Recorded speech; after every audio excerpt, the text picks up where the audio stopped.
Hi, welcome to our weekly webinar. My name is Danielle West, and this is my husband, Russ. Welcome, everyone. And for the month of March, we're going to be talking about the weekly check-in. And the weekly check-in has been by far one of the best things we've ever done. And we've been practicing it the last 15 years. And it has been very powerful for us. Absolutely. So what we're going to do is we're going to take the next 3 weeks and review the three things we do on the weekly check-in. The first week, we're going to talk about the schedule, which is today.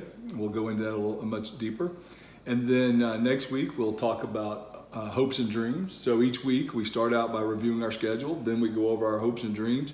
And you might think it's weird to do hopes and dreams every week, but actually we found that we kind of just assume that our spouse is aligned with our hopes and dreams. And so some of these can be really big, some small, and we've found it's been very valuable to talk about them each week.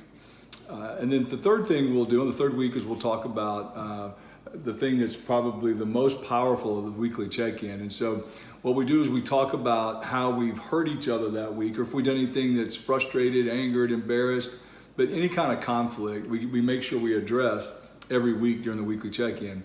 And then we finish it up by talking about what we've done right that week, so that we kind of train our brains to think about the things that we appreciate about our spouse. So those are the 3 weeks: the schedule, the hopes and dreams, and then what have we done wrong and what have we done right that week. And that last one sounds like, wow, I don't want to do that, but I'm telling you, that has been the most powerful of anything we've probably done in our marriage. Yeah, so don't miss that week.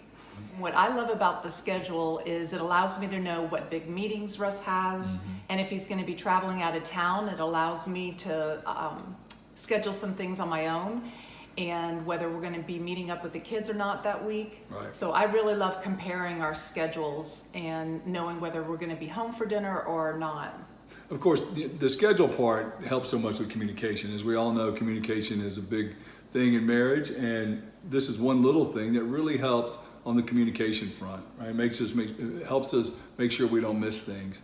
And so for me, one of the things that I love about it that just kind of came out, by happenstance or something that I have enjoyed so much is it never fails. If I say I've got an important meeting, say on Tuesday at 3 o'clock, then it never fails that 2:59, I'll get a text from Danielle that says, I'm praying for your big meeting. And it means so much. And she doesn't tell me ahead of time she's going to do that. She just remembers when we go over the schedule that I've mentioned that I've got something I'm a little anxious about. And it could be a meeting, it could be something about the kids or anything. But she, knowing the schedule, she's always does a great job of making sure that she puts it on the calendar and then either prays for me or gives me some kind of encouragement. Or send him a fun Bitmoji. Exactly. She's queen of the Bitmojis. I tried to make a Bitmoji for him, but he didn't like it. I was kind of dweeby, and hers looked beautiful like her, but mine looked dweeby. And I'm like, do I really look like that? I tried to make it real muscular. It was dweeby. A little like Father's Knows Best for you that can remember that. Yeah. So one thing that we really want to make sure that you hear every week from us is this took a lot of practice. Each time we improved, we got better. Don't be too hard on yourself when you're like, oh, we forgot to have it this week. It's something that we had to put into our schedule. We actually did it when we would take a walk on Saturdays. And I liked it because at the third question, have I hurt you? I'm not crazy about conflict, so I'd rather be walking side by side than face on for that kind of discussion. Over time, I've gotten more comfortable, but I did a really poor job on the week 3 of this, on Have I Hurt You? So tune in on week 3 if you want to hear some good stuff.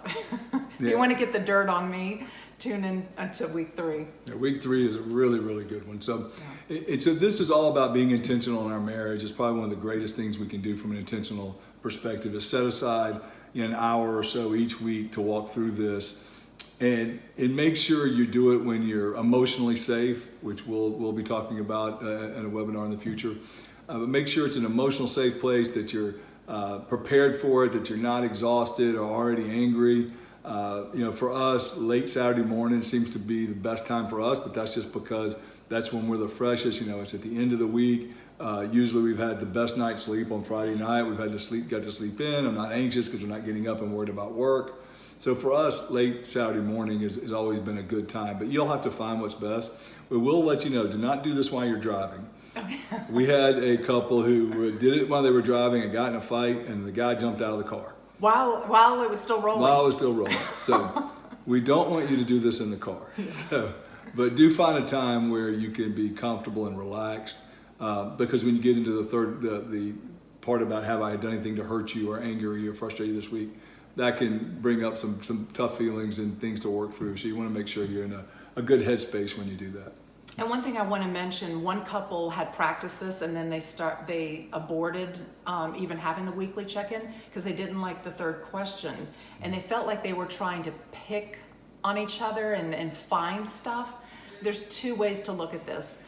Number one, there's always going to be stuff that happens during the week that is worthy of discussing. But even if you had a very calm week and you don't have anything that has hurt you from your spouse, it's still a great opportunity on that third question to ask, what did I do right?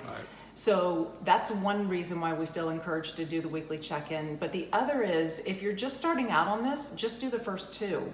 Remember, there's some people that are a little bit more nervous about question 3 is just do the schedule and the hopes and dreams. Right. And if you even want to back up to that, just do the schedule and just get used to checking in on what the schedule is like every week. This takes a lot of practice. Break it down when you're just getting started, and over time, you will find that this one discussion each week brings so much intimacy that it even has surprised us. Yeah. And hopefully you'll when we do the third week, you'll see that you can actually be upset with each other beforehand, but feel closer after learning, when you learn how to manage conflict and learn how to repair. And I've been determined in some of those conversations that I am not going to like him at the end of this conversation. I am determined I'm going to stay mad. But if we do it well, then we'll be closer afterwards. Yeah. So, well, we hope this has been helpful. We will put the blog of the weekly check-in under this webinar so that you can read over it. And we hope you join us for week 2 when we talk about our hopes and dreams. Thanks so much for joining us. Thanks, everyone. Bye-bye.